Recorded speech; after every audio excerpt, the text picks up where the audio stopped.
Hello friends, you're tuned in to Dog Master, so let's dive right in. Today we're going to break down moving averages, what they are, how they work, and why they're essential. Plus, we'll show you how to use them in practice so you can apply them in your trading strategies. Let's get straight to it. First up, what exactly is a moving average? You might hear them referring to as mass or moving, so don't get confused. A moving average is a technical analysis tool that creates a line on a price chart by calculating the average price over a set number of periods. The purpose of this tool? To smooth out price fluctuations and filter out the noise on the chart. Essentially, moving averages help highlight longer-term trends by minimizing short-term movements. Let's start by briefly refreshing our memory on the main types of moving averages. You're probably already familiar with the simple moving average, SMA, and the exponential moving average, EMA, but today I want to focus on their practical applications and show you how to combine them for more accurate market analysis. The simple moving average is calculated by averaging prices over a specific period. It smooths out data and shows the overall trend, but it can lag during rapid trend changes. On the other hand, the exponential moving average gives more weight to recent data, making it more responsive to price changes. This can be especially useful in volatile markets when quick reactions are necessary. Take a look at this chart. You'll notice that EMA reacts faster to changes than the SMA.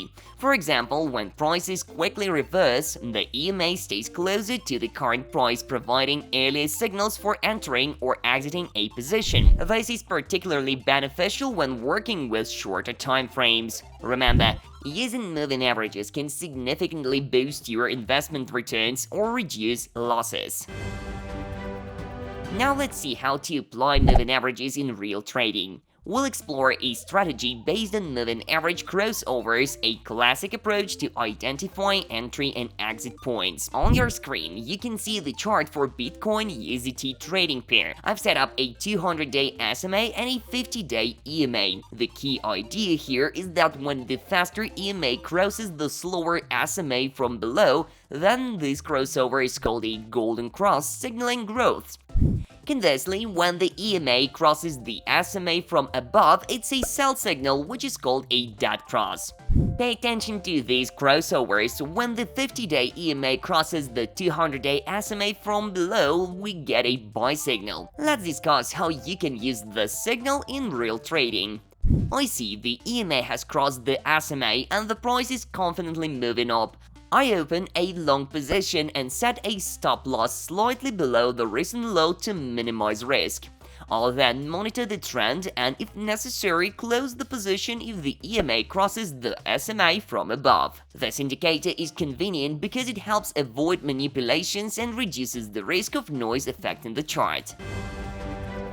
So we've discussed how to use simple and exponential moving averages in combination to identify market entry and exit points. This strategy is quite straightforward, but its effectiveness depends on choosing the right time frames and understanding the current market situation. Don't forget to test any strategy on data and in demo mode before applying it in real trading. I hope this video has helped deepen your understanding of moving averages and given you new ideas for trading. Now let's summarize when to use moving averages. To identify trends, they help smooth out price fluctuations and give a clear picture of where the trend is heading. For finding entry and exit points, the indicator signals favorable moments to open or close positions. To confirm signals, you can use them to validate signals from other indicators. Thanks for watching. Make sure to subscribe to the channel, hit the like button if you found the video helpful, and share your thoughts in the comments. Happy trading and see you in the next video.